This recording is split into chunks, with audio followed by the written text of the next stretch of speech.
കൂടിയാണ് MT സാറിനൊക്കെ കണ്ടിട്ടുള്ളത്. പക്ഷേ എവിടെ കണ്ടാലും മക്കളോടുള്ള വാത്സല്യം, ആ അനുഗ്രഹം തന്നെയാണ് ഞങ്ങളുടെ ശക്തി. ഇന്നും ഒരു പ്രചോദനവും. ഇപ്പോൾ ഫിസിക്കലി MT സാർ ഇല്ലെങ്കിലും അദ്ദേഹത്തിൻ്റെ ആ ബ്ലെസ്സിങ്സ് എന്നും ഞങ്ങളെ ഗൈഡ് ചെയ്യും. എന്ന് പറഞ്ഞാൽ ഈ ആർട്ടിസ്റ്റ് കമ്മ്യൂണിറ്റി, ബിക്കോസ് അത്തരം മഹാരഥന്മാരുടെ ക്രാഫ്റ്റ് ആൻഡ് വർക്ക് വരും കാല തലമുറകൾക്കും ഇൻസ്പയറിങ്ങും ഒരു ലേണിംഗ് എക്സ്പീരിയൻസ് ആയിരിക്കും. സോ ഈ ഒരു അവസരത്തിൽ അദ്ദേഹം എന്നും നമ്മുടെ ഹൃദയത്തിൽ മനസ്സിലുണ്ടാവും. ലോകമെമ്പാടുമുള്ള മലയാളികളുടെയും സിനിമ പ്രേമികളുടെയും ആസ്വാദകരുടെയും അദ്ദേഹത്തിൻ്റെ കൃതികളിലൂടെ, അദ്ദേഹത്തിൻ്റെ സിനിമാ സൃഷ്ടികളിലൂടെ ശാശ്വതമായി ഉണ്ടാവും.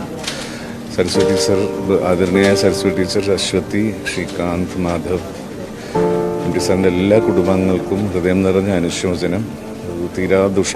തീരാ നഷ്ടവും ദുഃഖവുമാണ് ഞങ്ങൾക്ക്.